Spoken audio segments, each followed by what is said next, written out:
जहाँ तक पैसे सोर्स की बात है कि हमारे पास हम वो बनाते हैं, आपका कंपाउंड बनाते हैं। कंपाउंड चूंकि महंगा आइटम होता है तो हमको लोकल में ही हमें कैश पर से लोग हमसे खरीद कर ले जाते हैं आके। वो जो कैश पे छोटे छोटे अमाउंट होते हैं वो हमने बैंक में जमा करके हमने अपने पास ही रखा। वही अमाउंट था हमारे पास जिसको कि हमने DGGI में अपना पूरा चार्ट हमने प्रस्तुत किया और वही हमने हाईकोर्ट में लगाया। हाईकोर्ट ने हमारे उस पॉइंट को भी कंसीडर किया था। हमारे हिसाब से 8 महीने का समय बहुत ज्यादा समय था, क्योंकि इनको तो भाई मैक्सिमम सजा ही 5 साल की है। अब 5 साल में अगर उनको 8 महीने तक जेल में रख लिया जाएगा तो बचेगा पूरा ट्रायल, तो यही हो गया। और आज अभी 8 महीने तक ट्रायल भी स्टार्ट नहीं कर पाए हैं ये। 8 महीने बाद आखिरकार जेल से रिहा होंगे पीयूष जैन। दरअसल हाई कोर्ट ने पीयूष जैन की 197 करोड़ कैश सीजर के मामले में जमानत मंजूर कर ली है। इस बारे में बात करने के लिए हमारे साथ मौजूद हैं पीयूष जैन के वकील पीयूष शुक्ला जी।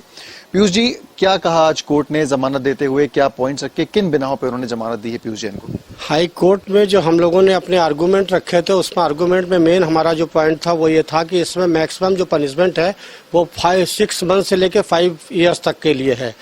और उस पर मैक्सिमम हम 8 महीने 28-12 से हम जेल में थे और अभी तक 28-12 से लेकर 8 महीने से ऊपर हम जेल काट चुके हैं।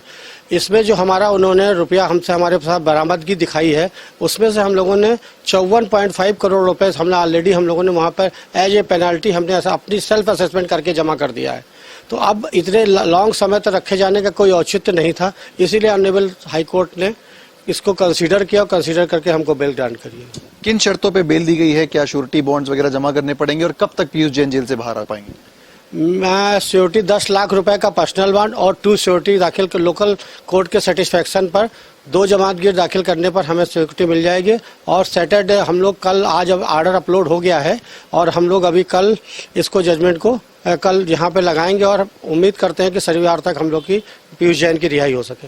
एक आखिरी सवाल, जो अपोजिशन है, जो सरकार की तरफ से वकील है, उनका ये कहना गया था कि जहां से सोना खरीदा गया और जहां से पैसा आया, इन दोनों के सोर्स का पता नहीं चला। ये सोर्स पीयूष जैन नहीं बता रहे हैं, उस पर क्या कहेंगे?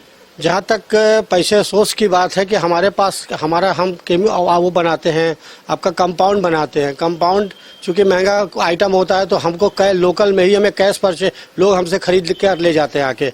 वो जो कैश पे छोटे छोटे अमाउंट होते हैं वो हमने बैंक में जमा करके हमने अपने पास ही रखा। वही अमाउंट था हमारे पास जिसको कि हमने DGGI में अपना पूरा चार्ट हमने प्रस्तुत किया और वही हमने हाईकोर्ट में लगाया। हाईकोर्ट ने हमारे उस पॉइंट को भी कंसीडर किया था और कंसीडर करके हमको बेल ग्रांट करी है। बहुत बहुत धन्यवाद। एक इम्पॉर्टेंट पॉइंट आपको और बताना है कि माननीय उच्च न्यायालय के जस्टिस ऑनरेबल जस्टिस सुभाष विद्यार्थी द्वारा जब ये जजमेंट दिया गया है तो ये बेल के ऊपर AFR जजमेंट है, अप्रूवल फॉर रिपोर्टेड जजमेंट। ये लोगों को जरा समझाएंगे कि ये क्या होता है? AFR जजमेंट का मतलब ये होता है कि ये रिपोर्टेड जजमेंट है, सारी लॉ बुक्स में ये छपेगा, क्योंकि हाईकोर्ट ने माना है कि ये कंपाउंडेबल ऑफेंस था।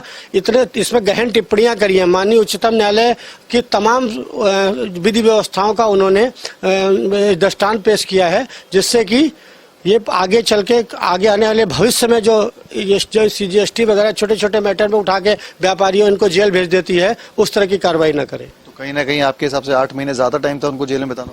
हमारे हिसाब से 8 महीने का समय बहुत ज्यादा समय था, क्योंकि इनको तो भाई मैक्सिमम सजा ही 5 साल की है। अब 5 साल में अगर उनको 8 महीने तक जेल में रख लिया जाएगा तो बचेगा पूरा ट्रायल, तो यही हो गया। और आज अभी 8 महीने तक ट्रायल भी स्टार्ट नहीं कर पाए हैं ये। अभी यहाँ पर ट्रायल भी स्टार्ट नहीं हुआ है कानपुर में। चलिए, बहुत बहुत धन्यवाद हमसे बात करने के लिए। ये थे पीयूष जैन के लॉयर, जो कि संतुष्ट नहीं थे लोअर कोर्ट की प्रोसीडिंग से। आखिरकार हाई कोर्ट से जमानत मिली है, इससे संतुष्ट दिख रहे हैं। अब देखना यह है कि इस केस में फाइनल प्रोसीडिंग्स कैसे होती हैं। वीडियो जर्नलिस्ट अमित के साथ सिमर चावला, कानपुर।